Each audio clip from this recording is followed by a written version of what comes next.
আসসালামু আলাইকুম, ফারহানা জামান টিউলিপ স্বাগত জানাচ্ছি এনটিভির সন্ধ্যার খবরে।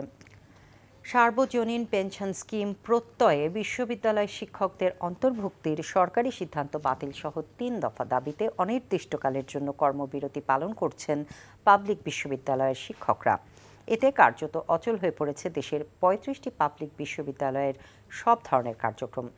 শিক্ষক নেতারা বলছেন, সরকার আলোচনার উদ্যোগ না নিলে দীর্ঘস্থায়ী হবে আন্দোলন। নূর হোসেনের রিপোর্ট। পাবলিক বিশ্ববিদ্যালয় শিক্ষকদের সুপার গ্রেডে নিয়ে আলাদা বেতন স্কেল নির্ধারণ এবং সর্বজনীন পেনশনের প্রত্যয় স্কিম থেকে প্রত্যাহার করার দাবিতে এই কর্মবিরতি।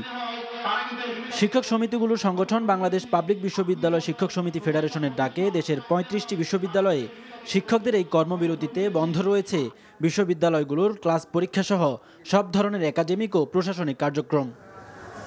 দাবি আদায়ে সোমবার ঢাকা বিশ্ববিদ্যালয়, বাংলাদেশ প্রকৌশল বিশ্ববিদ্যালয়, জগন্নাথ, জাহাঙ্গীরনগর সহ সব বিশ্ববিদ্যালয় শিক্ষকরা ১ ঘন্টার অবস্থান কর্মসূচি পালন করেন। এ সময় শিক্ষক নেতারা হুঁশিয়ারি দেন, দাবি আদায় না হওয়া পর্যন্ত আন্দোলন চলবে। মেধাবী প্রজ্ঞাবান গুণীরা স্বল্প বেতনে চাকরি জেনেই আসেন, সেখানে বৈশাখী ভাতা, অন্যান্য অ্যালাউন্সেস, ফেস্টিভ্যাল যে অ্যালাউন্সেস আছে সব কেটে নেবেন?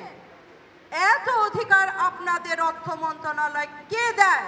এটি একটি ডিসক্রিমিনেটরি বা বৈষম্যমূলক, হঠকারিতামূলক, আসলে এটি বিশ্ববিদ্যালয়কে দমনের একটি অপচেষ্টা। আমরা দাবি আদায় না পর্যন্ত আমাদের আন্দোলন চালিয়ে যাব। এর মধ্যে যদি কোনো ধরনের কিছু কথা বলতে হয় বা কোনো সংশোধন বিশোধন করতে হয়, আমাদের ফেডারেশন আছে, আমার ফেডারেশনের মাধ্যমে আমরা বসে আলাপ আলোচনার মাধ্যমে আমরা করব। তবে সরকার থেকে আমরা কোনো আশ্বাস না পেলে, সরকার থেকে কোনো আলাপ আলোচনা না হলে আমাদের আন্দোলন, চলমান আন্দোলন যেভাবে আছে সেভাবে চলবে। অন্যদিকে শিক্ষকদের আন্দোলনের কারণে বিশ্ববিদ্যালয়গুলোতে ক্লাস পরীক্ষা, সেমিনার, লাইব্রেরি বন্ধ হওয়ায় কিছুটা অনিশ্চয়তায় পড়েছে পাবলিক বিশ্ববিদ্যালয়ের শিক্ষার্থীরা। এখন সেমিনার বন্ধ, লাইব্রেরি বন্ধ, সব ক্ষেত্রে আমাদের পড়াশোনার অনেক বেশি ক্ষতি হয়ে যাচ্ছে।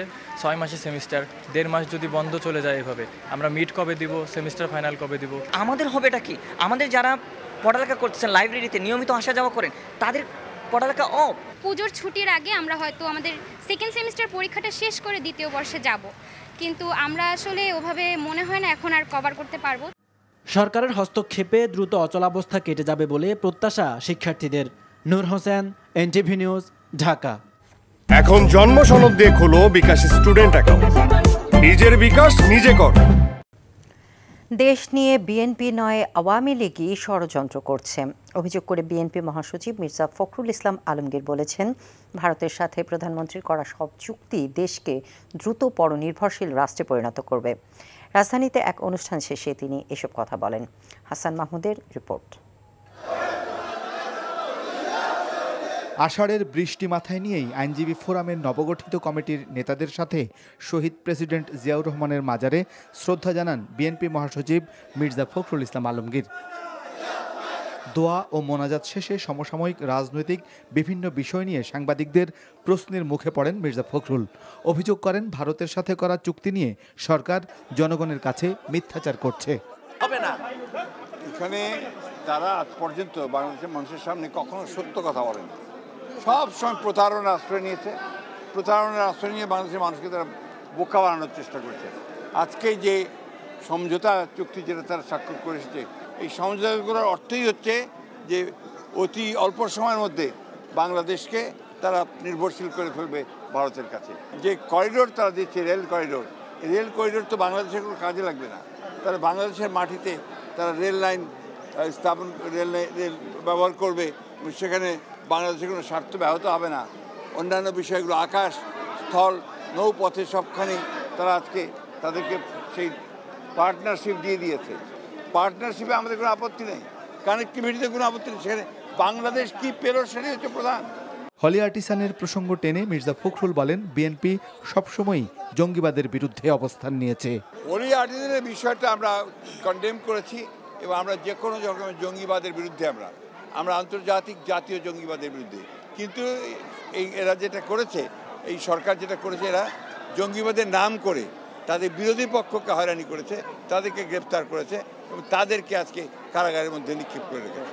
আইনের শাসন, গণতন্ত্র, বিচার বিভাগের স্বাধীনতা এবং বেগম খালেদা জিয়ার মুক্তির প্রত্যয় ব্যক্ত করে আইনজীবী forum. Hasan Mahmud, NTV news, Dhaka. এখন জন্ম সনদ দিয়ে খোলো বিকাশ স্টুডেন্ট অ্যাকাউন্ট। নিজের বিকাশ নিজে কর। ভারতের সাথে বন্ধুত্বপূর্ণ সম্পর্ক আছে বলেই দুই দেশের সমস্যাগুলো নিয়ে প্রধানমন্ত্রীর ভারত সফরে ইতিবাচক আলোচনা হয়েছে বলে জানিয়েছেন আওয়ামী লীগ সাধারণ সম্পাদক ওবায়দুল কাদের। বিকেলে আওয়ামী লীগের ৭৫তম প্রতিষ্ঠা বার্ষিক উপলক্ষে আলোচনা সভায় তিনি বলেন, ভারতের সাথে চুক্তি নয়, সমঝোতা স্মারক স্বাক্ষরিত হয়েছে।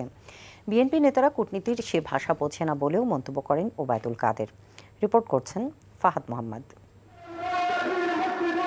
বাংলাদেশ আওয়ামী লীগের ৭৫তম প্রতিষ্ঠাবার্ষিকী উপলক্ষে রাজধানী তেজগাঁওয়ে ঢাকা জেলা আওয়ামী লীগের কার্যালয়ের সামনে আলোচনার আয়োজন করে ঢাকা মহানগর উত্তর আওয়ামী লীগ। আলোচনায় অংশ নিয়ে আওয়ামী লীগ সাধারণ সম্পাদক বলেন, ভারতের সাথে এবার সব সমঝোতা স্মারক হয়েছে, চুক্তি নয়। বিএনপি নেতারা কথায় কথায় ভারতের বিরোধিতা করে উল্লেখ করে ওবায়দুল কাদের বলেন, ভারতের সাথে বন্ধুত্ব আছে বলেই তিস্তা নিয়ে আলোচনা অনেক দূরে গিয়েছে। অবিশ্বাস আর সন্দেহ হলে আলোচনায় অগ্রগতি হয় না। অবিশ্বাস, সন্দেহ থাকলে শত্রুতা বাড়ে, শত্রুতা বাড়লে বন্ধুত্ব থাকে না, বন্ধুত্ব না থাকলে ভারতের সাথে আমাদের যে অভিন্ন সমস্যাগুলো আছে, বন্ধুত্ব থাকলে আলাপ আলোচনা। এবারও আমাদের প্রধানমন্ত্রী ভারতে গিয়ে আলাপ আলোচনা করেছে। যেসব সমস্যা বাস্তবায়ন হয়নি সেগুলো ইতিবাচক অগ্রগতি হয়েছে এবং সমাধানের জন্য চেষ্টা হচ্ছে। লুটপাট করে লন্ডনে বসে আরাম আয়েশ করছে তারেক জিয়া উল্লেখ করে আওয়ামী লীগ সাধারণ সম্পাদক বলেন, সব দুর্নীতিবাজের বিচার করা হবে, কাউকেই ছাড় দেওয়া হবে না। লুটপাট করে লন্ডনে বসে আরাম আয়েশ করছো, তারেক রহমান খেলা আবার। শেখ হাসিনা বলেছে, আগে যারা দুর্নীতি করেছে, এখন যারা দুর্নীতি করছে কারো রেহাই না, সব দুর্নীতি বিচার হবে দুর্নীতির বিরুদ্ধে। জিনিসপত্রের দাম কমানোর জন্য সর্বাত্মক চেষ্টা করা হচ্ছে জানিয়ে কাদের আরও বলেন, গরিব মানুষ যাতে স্বস্তিতে জীবনযাপন করতে পারে সেজন্য এত বড় বাজেট দিয়েছে সরকার। Fahad Mohammad, NTV news, Dhaka. প্রধানমন্ত্রীর ভারত সফর নিয়ে বিএনপি মহাসচিব মির্জা ফখরুল ইসলাম আলমগীর মিথ্যা ও কল্পিত তথ্য দিয়েছেন বলে জানিয়েছেন তথ্য প্রতিমন্ত্রী মোহাম্মদ আলী আরাফাত। দুপুরে সচিবালয়ে সমসাময়িক বিষয় নিয়ে আয়োজিত সংবাদ সম্মেলনে এসব বলেন তিনি। ভারত সফরে হওয়া সমঝোতা স্মারক নিয়ে কিছু সামাজিক যোগাযোগ মাধ্যমে ও ক্ষেত্র বিশেষে মূলধারার গণমাধ্যমও ভুল তথ্য দিচ্ছে বলে জানান প্রতিমন্ত্রী।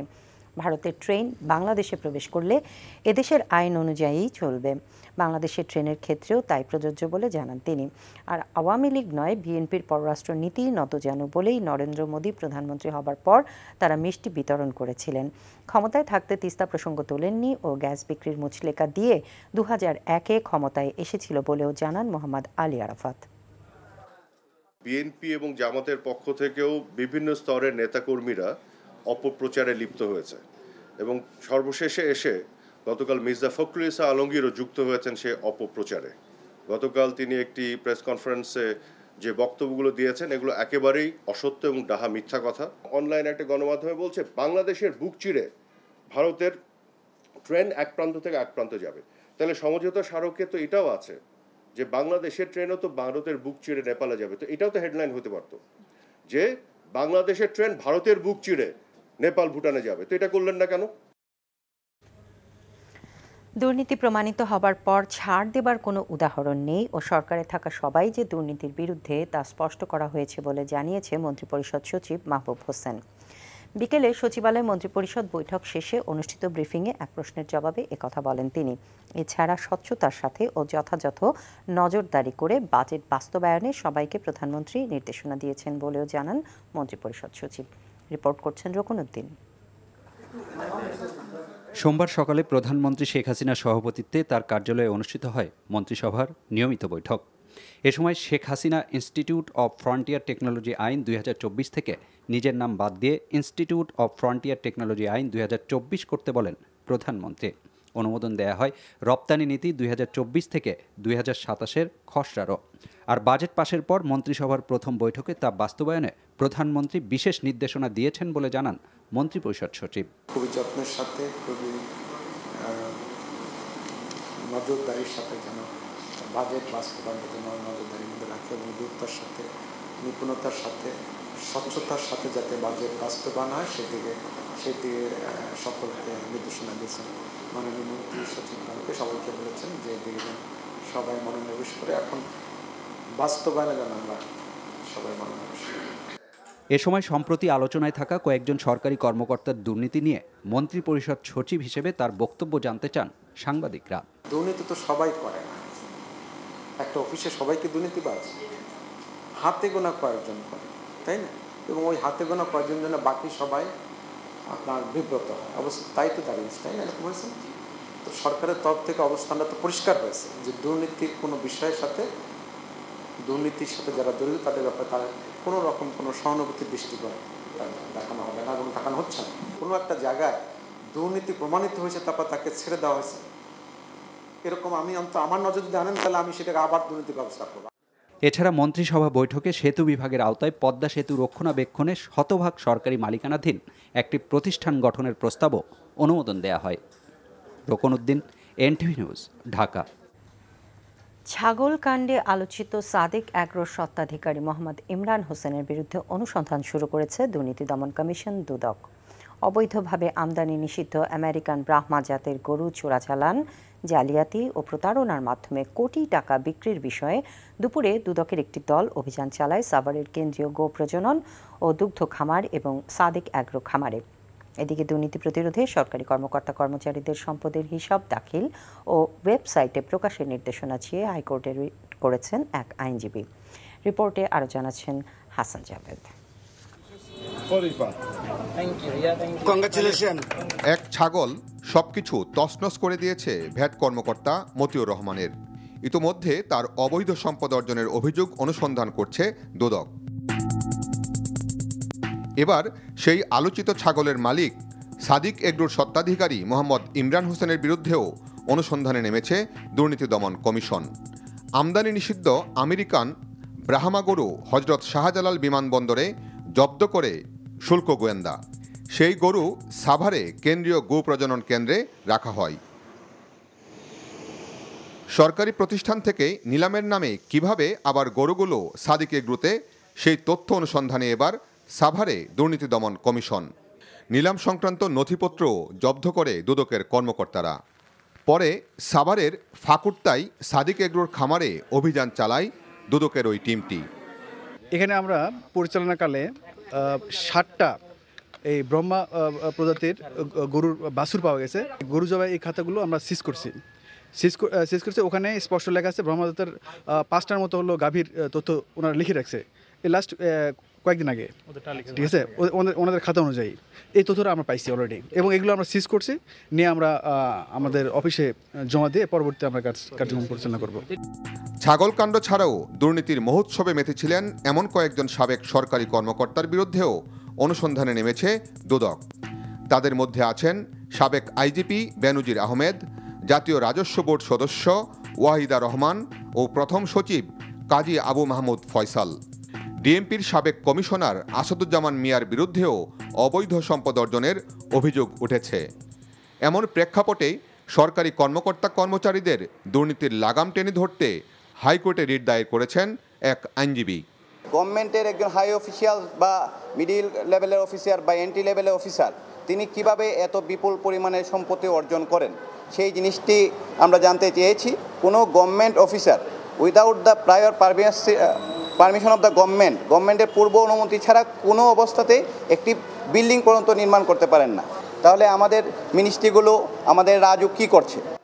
বিচারপতি মোহাম্মদ নজরুল ইসলাম তালুকদার ও বিচারপতি কাজী ইবাদত হোসেনের হাইকোর্ট বেঞ্চে মঙ্গলবার আবেদনটির উপর শুনানি হতে পারে বলে জানান রিটকারী এই আইনজীবী। এবং এক্সিস্টিং যে লগুলো রয়েছে হাসান জাভেদ, এনটিভি নিউজ, ঢাকা। মৌসুমী বায়ুর প্রভাবে প্রবল বৃষ্টিতে মানুষের অন্তহীন দুর্ভোগ ছিল ঢাকার বিভিন্ন প্রান্তে। এ কারণে অফিস, হাসপাতালগামী মানুষ থেকে শুরু করে নিম্ন আয়ের মানুষের বিড়ম্বনার মুখে পড়তে হয়। আবহাওয়া অফিস জানিয়েছে, বঙ্গোপসাগরে মৌসুমী বায়ু সক্রিয় থাকায় এবং জলীয় বাষ্পের আধিক্যের কারণে আগামী 3 দিন প্রবল বর্ষণে তলিয়ে যেতে পারে সিলেট সহ আশেপাশের এলাকা। নিয়ামুল আজিজ সাদিকের রিপোর্ট। প্রবল বৃষ্টিতে যানবাহনের সংকট, হাসপাতালে পৌঁছানোর আগেই কাক ভেজা হয়ে পথে অপেক্ষা এই দম্পতির। ঢাকায় 43 মিলিমিটার বৃষ্টিতে এমন অচলাবস্থার সৃষ্টি হয়েছে। বাচ্চা অসুস্থ, ওকে নিয়ে হসপিটাল গেলাম, ওখান থেকে আবার বাসায় ফিরতেছি। এই যে বৃষ্টির জন্য যেতে পারতেছি না, সমস্যা। আর পিজিতে গেছিলাম আপনার ডাক্তারে ডিটিপি পরীক্ষা করানোর জন্য। ওইখানে যাওয়ার সময় তো বৃষ্টি ছিল না, এখন আসার সময় বৃষ্টির কারণে আমরা এখন বাসা যেতে কষ্ট হচ্ছে আর কি। নিম্নবিত্তের মানুষ উপার্জনের অবলম্বন নিয়ে ফুটপাতে নামলেও বিক্রিতে ভাটা। কর্মমুখর দিন হওয়ায় শিক্ষা প্রতিষ্ঠান, অফিস অথবা নির্ধারিত গন্তব্যে ছুটে চলাদের ভোগান্তির ভিন্ন ভিন্ন গল্প ছিল। বৃষ্টির কারণে অনেক দোকানদার বন্ধ আছে, আমরা দু একজন দোকান খুলছি, তাও মানুষ যাতায়াত করে না বৃষ্টির কারণে। কি করুন, বেচা কিনাও কম। বৃষ্টি না হলে তো চলার সমস্যা। এখন বৃষ্টি, মোটরসাইকেল তার বৃষ্টি মানে চালানো সম্ভব না। কাগজপত্র থাকে, অনেক জিনিসপত্র থাকে, এগুলো ভিজে যায়। আদার্স মানে গাড়ি ঘোড়া চলে কম বৃষ্টিতে। প্রয়োজনে রিক্সার ক্ষেত্রে, সেই ক্ষেত্রে তো যাওয়া যায় না রিক্সাতে। আবহাওয়া অফিস জানাচ্ছে, লঘুচাপ না থাকলেও মুষলধারে বৃষ্টি হচ্ছে মৌসুমী বায়ুর প্রভাবে। সিলেট, চট্টগ্রাম সহ পাহাড়ি এলাকাগুলোতে প্লাবনের আশঙ্কার কথা জানান তিনি। আষাঢ় মাসে বাংলাদেশে কিন্তু প্রচুর বৃষ্টিপাত হয়ে থাকে। এই সময় যখন মৌসুমী বায়ু সক্রিয় থাকে তখন কিন্তু বৃষ্টিপাতের প্রবণতা বৃদ্ধি পায় যায়। বাতাসে যে জল কণাগুলো থাকে, সেই জল কণাগুলো সূর্যের কিরণে উত্তপ্ত থাকে, বিদায় কিন্তু আসলে বৃষ্টি থাকা সত্ত্বেও কিন্তু যখন বৃষ্টি না থাকে তখনই কিন্তু মানুষের ভিতরে যে অস্বস্তির যে ভাব, সেই ভাবটা থেকে যায়। তাপমাত্রা কিন্তু খুব একটা বেশি না এখন। চিরচেনা রাজধানীতে গণপরিবহনের সংখ্যা ছিল কম, গুরুত্বপূর্ণ এলাকাগুলোতে জলাবদ্ধতা ছিল। দিনভর বৃষ্টিতে নাগরিক জীবনের ভোগান্তির মাত্রা বেড়ে গিয়েছিল কয়েক গুণ। Niamul Aziz Sadek, NTV news, Dhaka. টানা বৃষ্টি ও পাহাড়ি ঢলে নদ নদীর পানি বাড়ায় সুনামগঞ্জে ফের বন্যা দেখা দিয়েছে।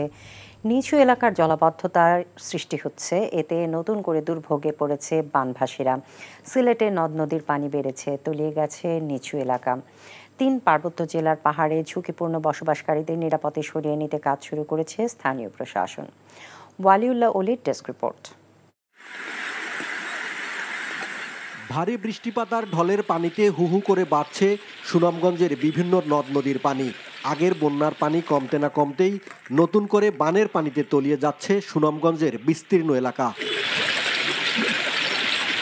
তাহিরপুর উপজেলার সীমান্ত নদী জাদুকাটা নদী দিয়ে ঢলের পানি আঞ্চলিক সড়ক লোকালয়ে ঢুকছে। সুনামগঞ্জ তাহিরপুর সড়কের বিভিন্ন স্থান পানিতে ডুবে যাওয়ায় সুনামগঞ্জের সাথে তাহিরপুরের সড়ক যোগাযোগ বন্ধ হয়ে গেছে। টিনের বেড়া আছে, আর তারপরে পানি বর্তমানে এখানে বাড়তেছে, পানি বাড়াত, পানি খুব সুতো বেশি গেছে। সপ্তাহ 10 দিন পরে আবার এই যে বন্যা শুরু হয়েছে। এই মর্মে যদি সরকার যদি নদীকরণের একটা এই উদ্যোগ নিত, তাহলে আমাদের এই সুনামগঞ্জবাসীর জন্য বিরাট উপকার। টানা বৃষ্টির কারণে ক্রমেই অবনতি হচ্ছে সিলেটের বন্যা পরিস্থিতি। বানের পানিতে নিচু এলাকা তলিয়ে গেছে, বেড়েছে সুরমা নদীর পানি। কুশিয়ারা নদীর পানি ফেন্সুগঞ্জ ও কানাইঘাট পয়েন্টে বিপদসীমার উপর দিয়ে প্রবাহিত হচ্ছে। গত 3 দিনের টানা বৃষ্টিতে বান্দরবানের বিভিন্ন স্থানে পাহাড় ধসে পড়েছে। এতে সড়কে মাটি জমে বিপজ্জনক হয়ে পড়েছে পাহাড়ের সড়কগুলো। প্রাণহানির শঙ্কায় ঝুঁকিপূর্ণ বসতিগুলো ছেড়ে লোকজনদের নিরাপদ আশ্রয়ে সরে যেতে প্রশাসন, পৌরসভা ও ফায়ার সার্ভিস মাইকিং করছে। পরিস্থিতি মোকাবেলায় 260টি আশ্রয় কেন্দ্র প্রস্তুত রেখেছে প্রশাসন। খাগড়াছড়িতেও ঝুঁকিপূর্ণভাবে পাহাড়ের পাদদেশে বসবাসকারীদের নিরাপদে সরিয়ে নিতে কাজ শুরু করেছে স্থানীয় প্রশাসন।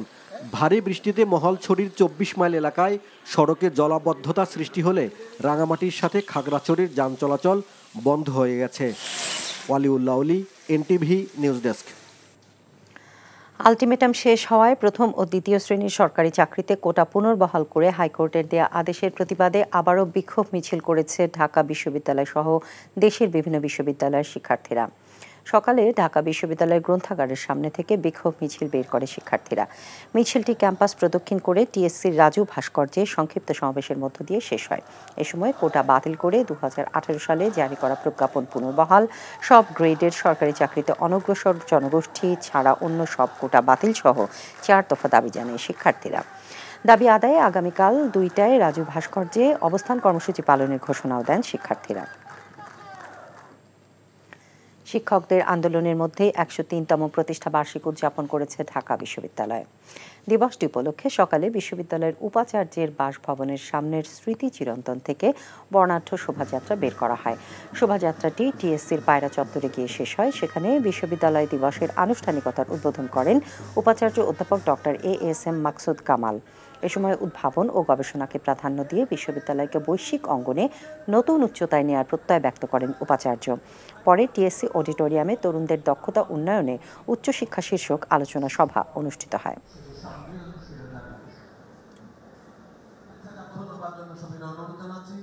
আমাদের লক্ষ্য ঢাকা বিশ্ববিদ্যালয়কে এমন একটি বিশ্ববিদ্যালয়ে পরিণত করা, যে বিশ্ববিদ্যালয় এই জাতিকে একটি আত্মমর্যাদাশীল এবং সমৃদ্ধ জাতিতে পরিণত করবে।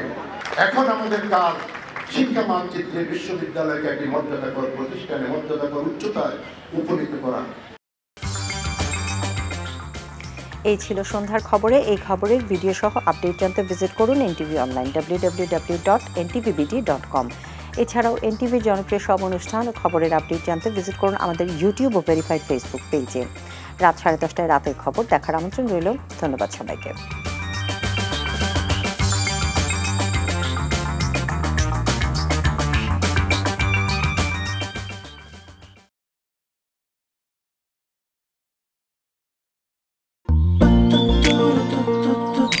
জীবনে এত মেয়ে দেখলাম, কই কোনদিন তো কারোর জন্য এরকম লাগেনি।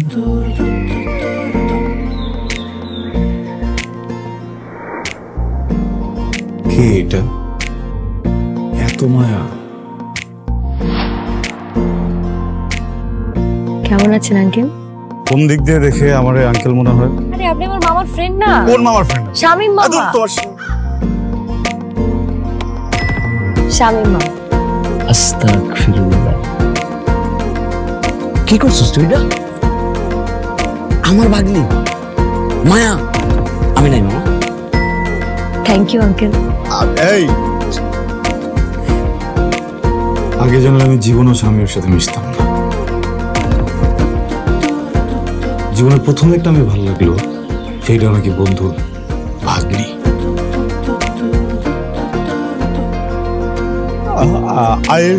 I love you. এভাবে শুরু হোক আমাদের গল্পটা। আপনি আমার মামার বন্ধু, মানে আপনি আমার মামা। মামা জানি কথা। এই ফুলটা নিয়ে যাও। এভাবে শুরু হোক আমাদের গল্পটা। এভাবে আমার বোন আপনার ভাগ্নি, এটাই বাস্তবতা। এই বাস্তবতা মানি না, তাহলে আমি ওর সাথে বন্ধুত্ব রাখবো না। কি রে তুই খারার উপরে পল্টি লয়ে লাইতেছ? জুতা দেবো তোরে। হ্যাঁ জুতাও তো লাগবে এক জোড়া, একটু বাড়াই দিও। হারামজাদা খারাপ। তুমি মন সারাটা সময় কাছাকাছি এলে ভালো লাগে, তাই শুধু কাছে টেনে যা। Thank you uncle.